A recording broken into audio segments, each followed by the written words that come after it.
الحب بمعناه، الحب يعني السلام. الحب يعني السلام، والسلام يعني الرخاء. وإذا عم الرخاء على الوطن هيبقى في أمن وهيبقى في أمان، ينبع أساسا من فكرة الحب اللي هي أعظم صفة في الوجود، لأن طبعا الحب هو فردوس الحياة. الحب هو جنة الدنيا. الحب هو السعادة التي ينشدها كل مخلوق. الحب هو الأمل الحلو والعذب الجميل الذي يتمناه كل إنسان.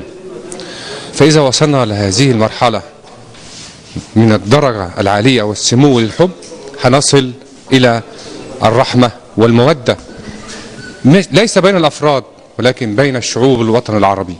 وهذا الذي نتمناه جميعا، أن يجمعنا الحب والود والسلام حتى يعم الرخاء على الوطن العربي أجمع. أنا شايف الأمسية أمسية حب دي بداية لجمعية روح الحب، وبداية رسالة بنوصلها لكل أنحاء الوطن العربي ولكل أرجاء المعمورة.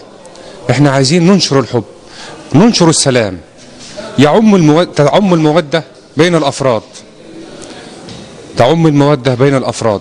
احنا خدنا الفكرة دي أساسا على أساس نجمع الشعراء عشان يوصلوا الرسالة كلها للوطن العربي، لشعب مصر.